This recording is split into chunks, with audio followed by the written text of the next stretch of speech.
Welcome to an NJ Spotlight Conference, Building a Sustainable Infrastructure After Superstorm Sandy. This program took place on Friday, June 14, 2013 in Trenton, New Jersey. This program is brought to you by New Jersey American Water, AEA, Energenic, PSE&G, Veolia Energy, and Clean Energy Ventures.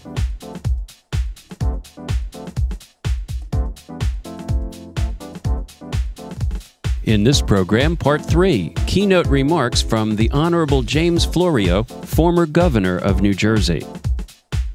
Introducing Governor Florio is John Mooney of NJ Spotlight. This is the highlight of the day, at least for me, and a great honor for me to introduce our keynote speaker. Of course, he doesn't need much introduction, but there are a few things I do want to highlight. Certainly, his record on environmental issues is second to none, and many of those issues that we're facing and talking about today, certainly the Superfund law, which he was author of in Congress, but also the Clean Water Enforcement Act in 1990, I think, if I'm right on that, which still stands today and was one of the strongest in the country at the time. And you know, very important, his legacy on that, you know, be remembered in occasions like this.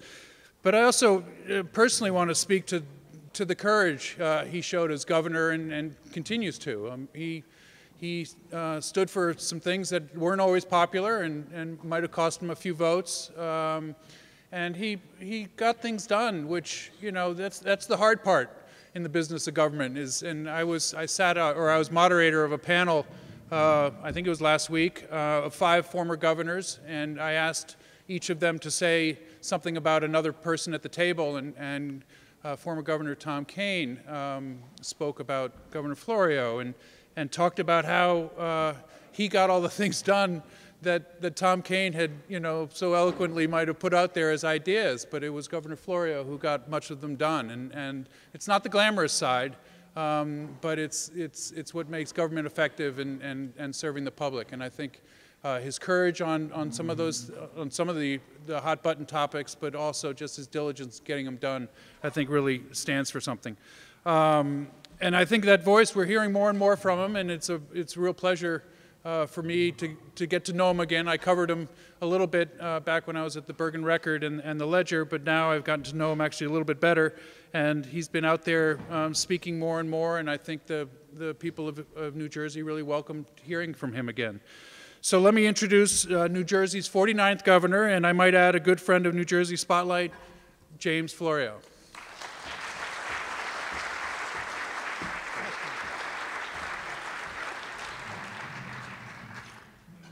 Thank you very much, and good afternoon to everyone. I want to thank Tom for the nice introduction.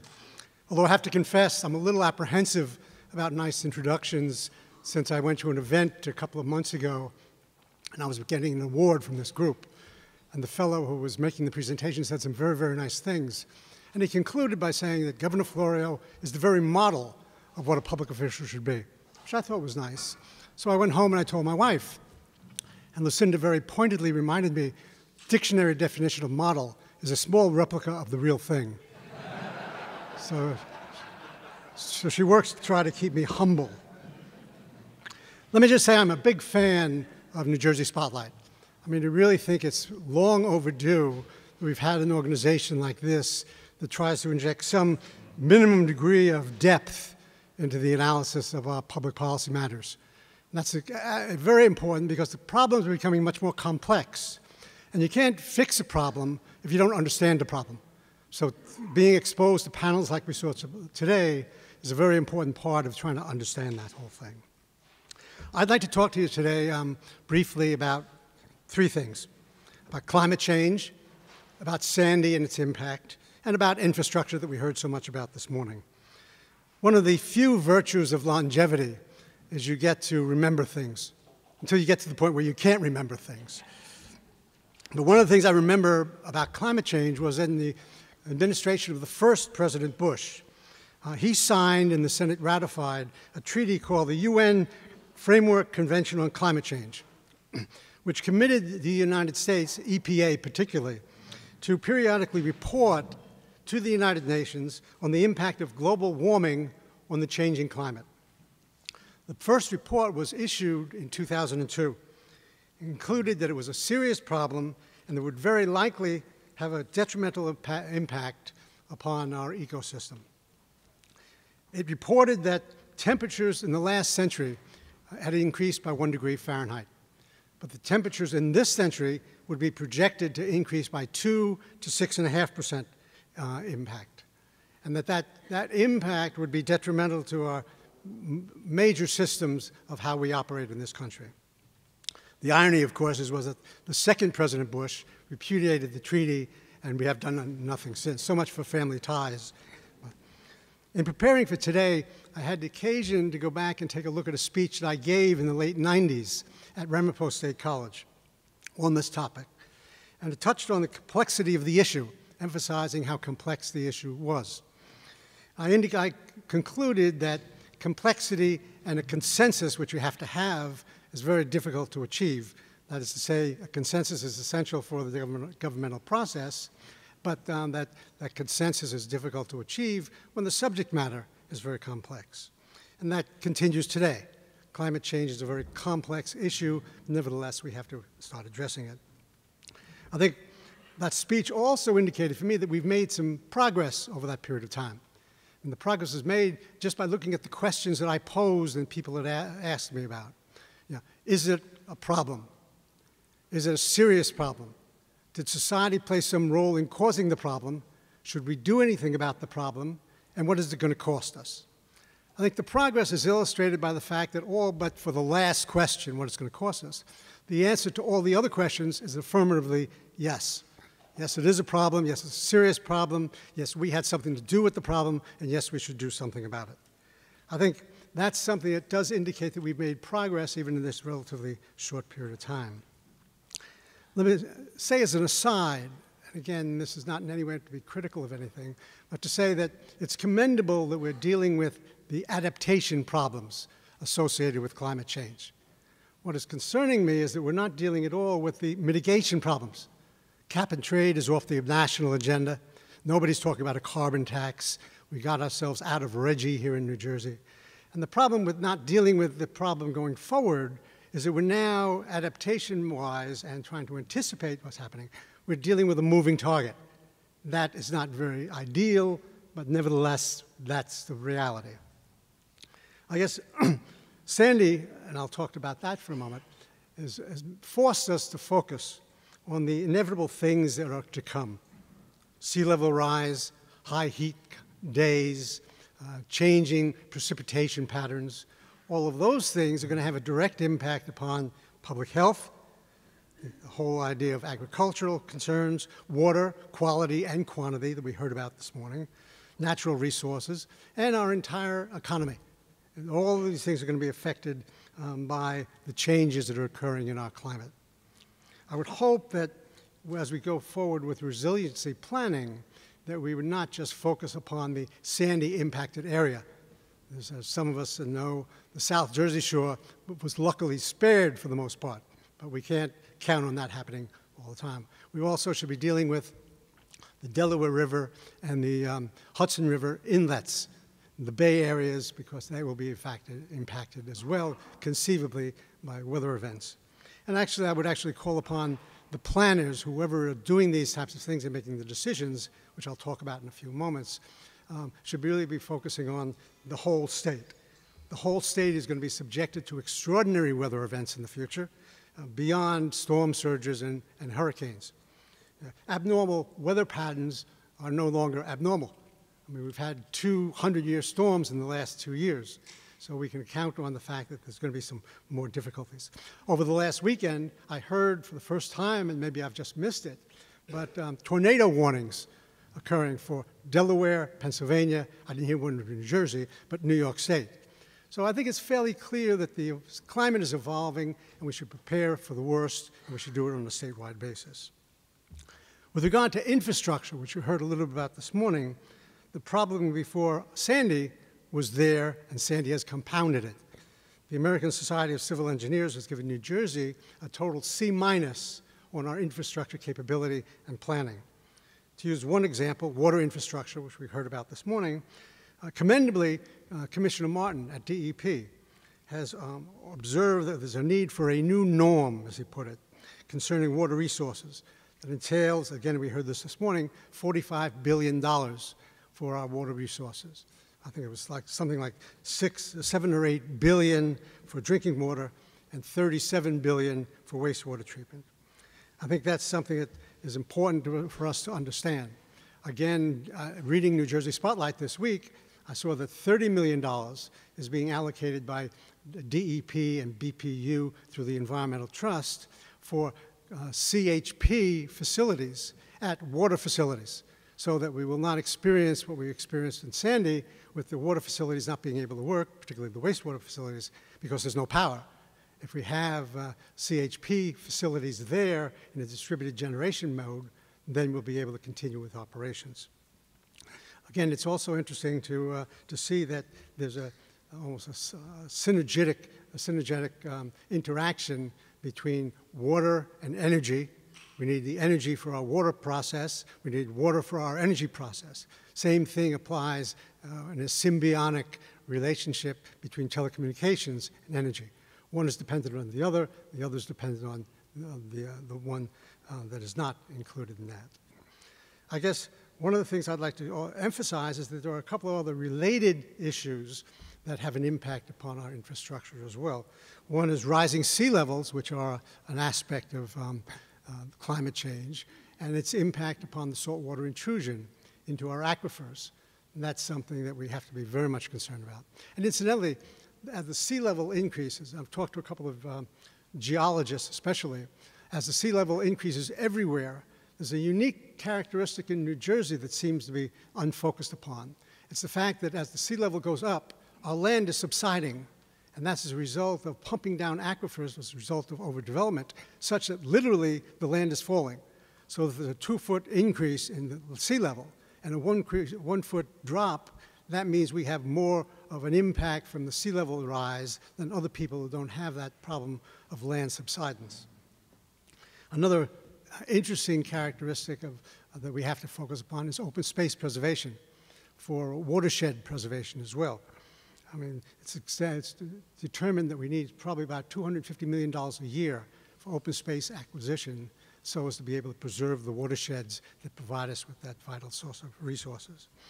I mean, and one of the things we should be doing, by the way, is talking, and Bob Huey touched on this a little bit, talking about real revenues, stable revenues, not talking about recycling sales taxes from one purpose to another, which is not providing real legitimate funding. Transportation infrastructure is a major area for people in New Jersey because we need the mobility to be able to maximize the advantage of what we have in a location for transportation purposes. We have been particularly lax in this area over the last decade or so. There's been really no planning done on the transportation side. The Energy Master Plan from the last administration totally left out transportation as an aspect of Energy Master Planning. Better coordination, and even maybe some consolidation of some of the multitude of transportation agencies is called for. The raids on the Transportation Trust Fund have not been particularly healthy. Two good developments, particularly out of the BPU under President Hanna, involve the combined heat and power initiatives that I talked about a little bit before, and the establishment of compressed natural gas trucking infrastructure. I was pleased to see that South Jersey Gas Company is opening a facility in Millville for refueling of natural gas trucks, and that's something that's a wave of the future, I would think. On the energy front, the need, even prior to Sandy, was obvious. In the summer heat wave of 2006, electric power transformers failed all over the country. And during Sandy, the storm involved 108 out of 294 substations and switching stations flooded the PSE&G system. But commendably, the company has come back with responsibly and I think admirably coming forward with its Energy Strong proposal to harden the system over the next 10 years at the cost of about $4 billion. Reference was made this morning to the group that publishes the Facing Our Future study, which is an excellent study, by the way. If you haven't read it, you really should. It estimates that we're going to need $8.7 billion over the next 10-year period to deal with the entire state power distribution system, to deal with the extreme weather conditions that we all will be anticipating. Distributed generation, which is going to be the subject this afternoon, apparently, primarily natural gas, but also some renewable energy forms is something that we should be incorporating into our distributed gas generation plans. This is especially a very good thing that can be done to help with our transmission problems, hardening the grid essentially for that so as not to have to exclusively rely upon the transmission system, which is vulnerable to storm systems. An alternative hardening proposal, which I think is interesting, is this offshore transmission line initiative for wind power. I think it's New Jersey Energy Link, and to maximize, or minimize rather, the distribution problems, as also to reduce congestion price problems and peak load price problems as well. That should be thoroughly reviewed by the PJM and by BPU. My major suggestion to everyone today is a higher degree of coordination and consolidation of climate change authority. I have interacted with the Regional Plan Authority, Regional Plan Association, the Urban Land Institute. Tom Kane and I are the co-chairs of the Rutgers Climate Change Adaptation Alliance, New Jersey Future, Plan Smart New Jersey, the Fund for New Jersey, the Victoria Foundation, the Dodge Foundation. All these organizations are reviewing and coming up with a whole lot of good plans. I think the question, though, is who is it that's going to have the final authority as to what, in fact, we really do? Yeah. Are we going to act fast, or we're going to act smartly? I think it seems to me that that has not been determined yet because we have all these great ideas floating out there with nobody centralized with authority to make the decisions as to what it is that we're going to actually be doing. What are the variables? If we're going to do a cost-benefit analysis, what are the variables that go into that type of analysis? Somebody's got to make that decision. What are the externalities that are going to be focused and funded in the system that we need? Is it just about revenue in terms of our decision-making, or is it going to be something that's much more subtle as a cost-benefit variable that goes into the system? I believe that the long-term impact of climate change constitutes an existential threat to the nation, to the state viability in terms of our economy. I think that means that we have to start doing things, maybe even looking at some alternative governance systems to be able to manage this process going forward, to plan for, to manage, and to implement. In Maryland, for example, they have created a climate change commission that has the authority to form an action plan for the coordination of all the agencies and all the authorities in the state. It focuses on education that we spoke about this morning, and the anticipatory participation, including yearly upgrades from all the agencies as to how things can be dealt with going forward. In Florida, as another example, they have created a hardened permanent regional energy center system that also functions as a resource center so as to assist communities in developing hazardous mitigation plans. This type of advanced planning, by the way, is fully compatible with something that Governor Kane tried to do, not successfully, but very wisely tried to do in the 80s, strengthening CAFR's ability to plan and implement policies to deal with preservation of our coastal areas. Let me conclude with probably the toughest issue. Bob Huey focused on this a lot this morning. That's the whole question of the financing of these initiatives. It's complicated, but in some respects it's also very simple, because this really entails what is the cost of being prepared as opposed to what the cost of not being prepared. If you analyze things in that terms, it becomes a no-brainer that we really should go and take the step necessary to provide for the financing after we establish priorities as to what should be going forward first and what should be going forward at a later period of time. This transcends this issue, but I think it's something that's very important. We have to have people in positions of authority, leaders to say, to be out there talking to people like adults, talking to people, telling them that nothing is for nothing, you get what you pay for, And therefore, it's unrealistic for all these polls that I see go out and say everybody wants everything, but nobody wants to pay for it. We all like, and it's human nature, we all like the new car in the driveway, but we don't like the payment booklet. But that's just not real. And we have to start having leaders who are willing to go out there and not be sort of weather vane political people, but people that will go out and say, here are the options. Each one of them have pluses, each one of them have minuses. On balance, this is what I think we should be doing. And then people will react to it, modify it, or do whatever. But if you never get to that point where people lay out what the options are, no one's going to be able to be involved in forming responses to things. You can't fix a problem if you don't know what the problem is. There are no answers if you don't know what the questions are.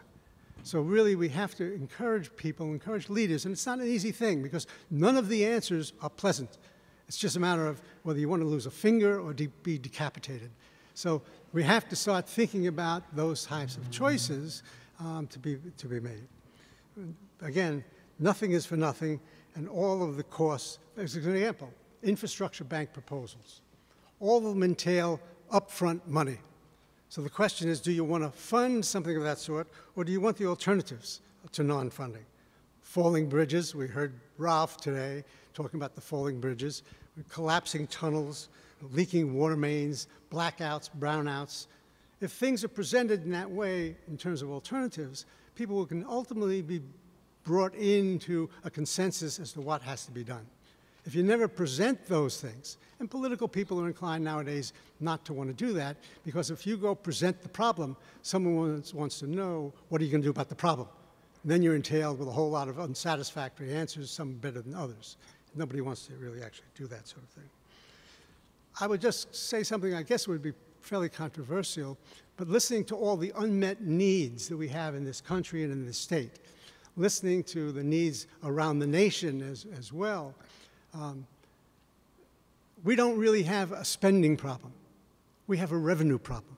We have needs that have to be dealt with, and the only way you deal with those needs is by having the revenue to focus upon them. I mean, think about it for a moment. We're the richest nation in the history of the world, and we're talking about having a second-class infrastructure system. We're talking about having a healthcare system with 50 million Americans with no access to healthcare. We have education systems where kids, particularly in urban areas and rural areas, aren't being educated for the present, much less for the knowledge-based global economy that we're going to be in the not-too-distant future, if we're not already in it. If this nation is to really grow and to prosper, we've got to start having some maturity and some discipline built into the political system. We are not 300 million isolated individuals. We're supposed to be 300 million interdependent citizens of the United States of America. I'll finish by again thanking NJSpotlight for helping us to engage on this issue and all the other issues they're dealing with, and saying, as I said before, you can't fix a problem if you don't know what the problem is. So congratulations to them and to all of you for attendance today. Thank you.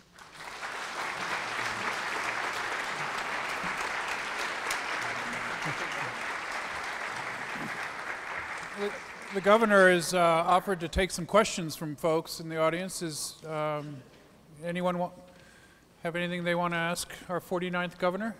We'll take harangues as well. We all good? Oh, there's somebody. Hold on.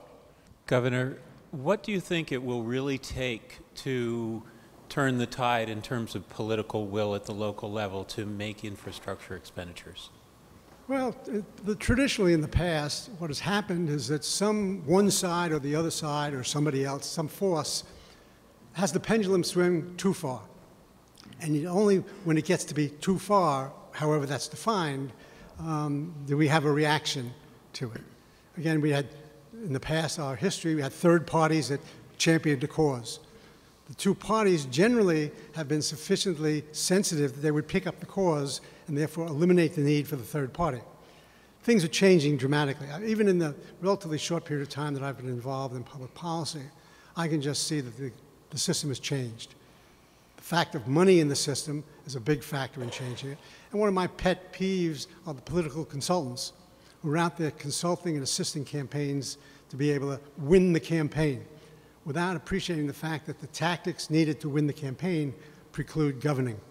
And so what we really do need to have is a sense of the public becoming much more engaged and informed. I see this time after time after time. I'll give you, I hope this doesn't hurt anybody's feelings in the audience who may be gun people, but the gun issue is a wonderful example. We in New Jersey dealt with the gun issue a number of years ago. The gun lobby is very, very powerful, very effective. But the fact of the matter is, it constitutes a relatively small number of people. The vast majority of people in the state and in the country appreciate the fact that the public interest is not being enhanced by greater access to Uzis or greater access to AK-47s. So they know it. But a small cadre of people are capable, when they're well organized, when they're well financed, to be able to dominate. But we saw in New Jersey, when we went and banned the assault weapon, that same dynamic was at work until we changed the dynamic by getting people engaged and informed. As some of you may recall, we put together a very good campaign, a campaign that resulted in the legislature, which had voted to repeal the ban that we had for assault weapon. And I vetoed that. Not a single senator was willing to vote to override my veto, because we mobilized people, got them engaged and informed, and they prevailed. So we're going to have to start doing the same type of thing, getting people engaged and informed, and that's going to take somebody out there on the point talking about what the options are. These things are all complex. I mean, one of the characteristics of our time is that we're dealing with change that is not normal change. It's historically difficult to deal with the change when change is rapid, change is dramatic, change is very complex. Again, I said in my remarks, complexity almost inhibits consensus. So someone has to go out and explain what the complexities are, because they all can be broken down. The test of a good political person, by the way, is whether you can take complexity and make it understandable without going so shallow and so empty of meaning that you loses all context. So striking that balance of getting people engaged and giving them information so they can make up their own mind and weigh in is a very important part of making the system work. Others? Let me ask, I'm going to ask one. Don't give a reporter a microphone. You mentioned you mentioned your controversial idea, and where my ears perk up a little bit, that we don't have a spending problem, but we have a revenue problem. And I confronted or spoke with another governor currently in office about a proposal for revamping our tax system, and he said just the opposite. We don't have a revenue problem, we have a spending problem. You're happy to take that one on from the other governor, but where do the revenues then come from? Is it a federal role that has to step up to address some of these things? Is it through taxes? Is it a new tax system? Speak a little bit to the options from having been in the governor's chair weighing these things. Let me give you the big picture, at least, and I'll give you this abbreviated version of a thing that I've been on a soapbox for the last couple of years, is the fact that we're at the point now where states are becoming ungovernable. I mean, without commenting on the current budget situation, just talk about the state pension system. The bill that passed that reformed this pension system, many characteristics of which were good, had a provision in it that said that within the next 5 years, we are required under law to fully fund the pension system.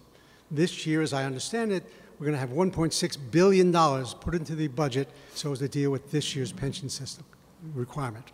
Over the next 4 years, I think we have to raise another $5 billion. This is just for the pension system. I don't know where the monies are going to come from for that and for all the other things that we're doing in the state.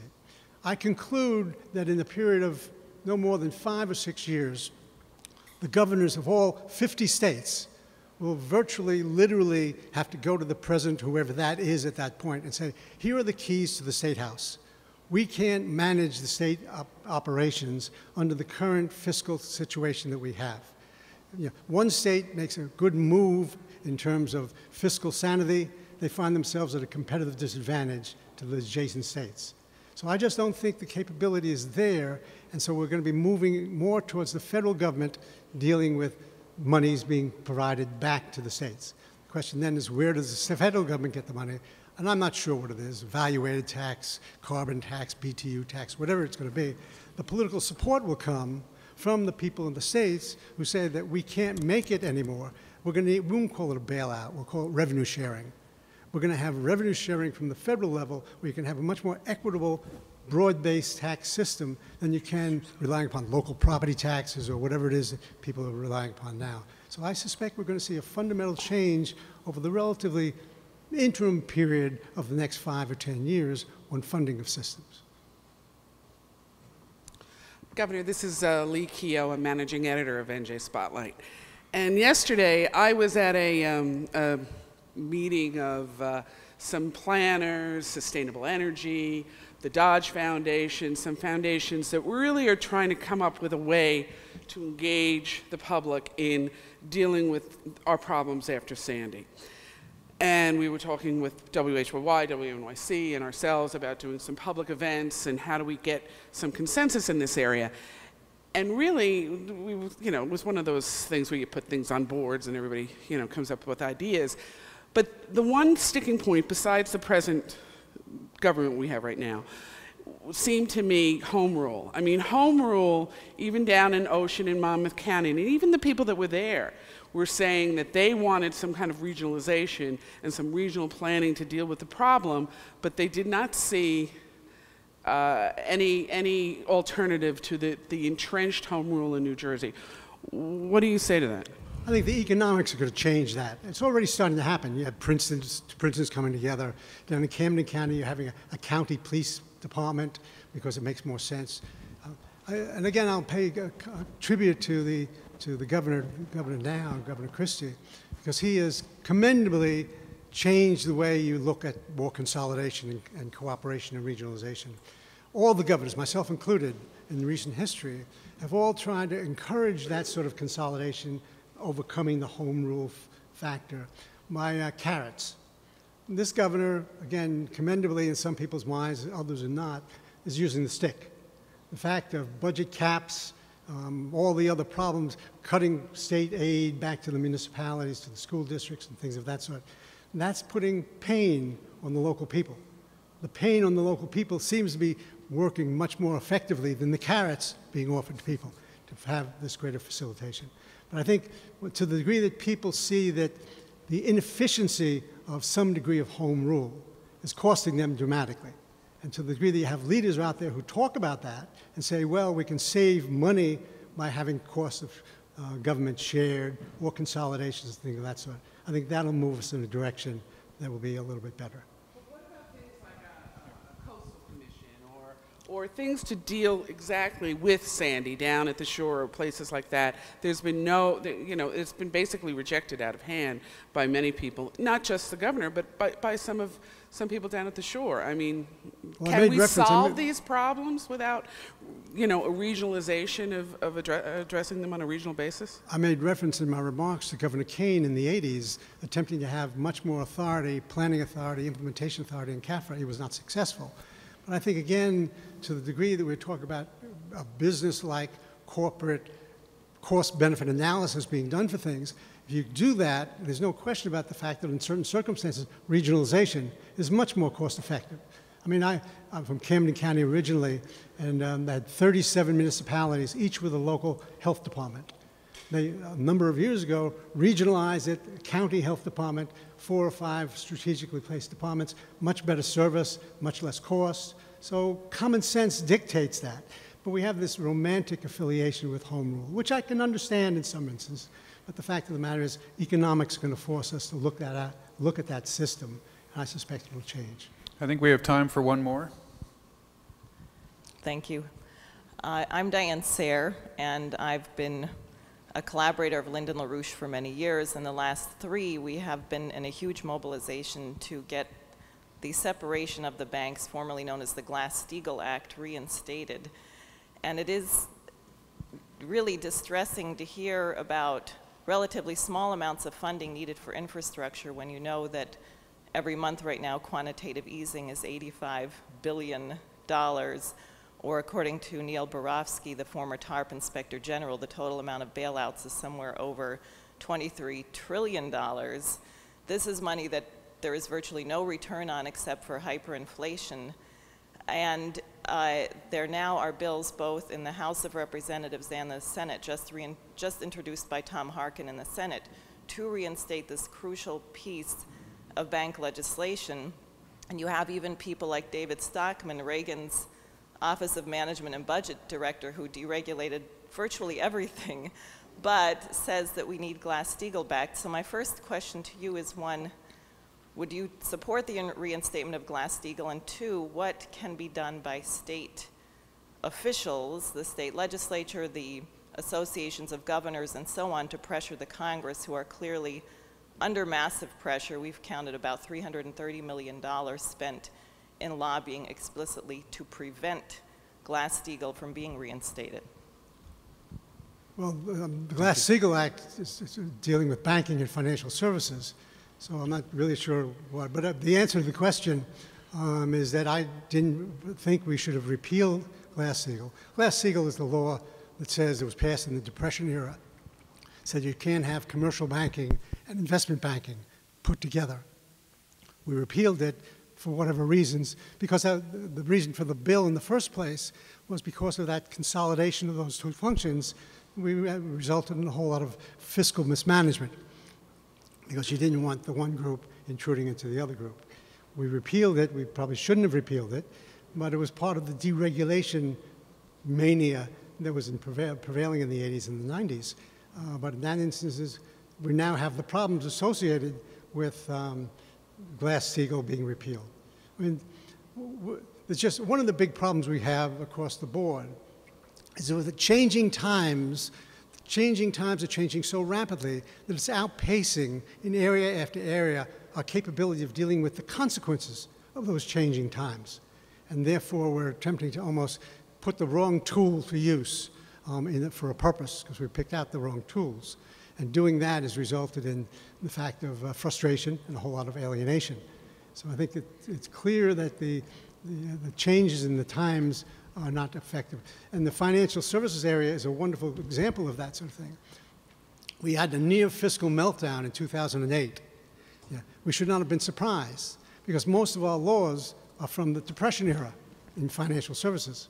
And the Depression era doesn't know anything about credit default swaps, interest rate swaps, other types of exotic derivative products, so that didn't work.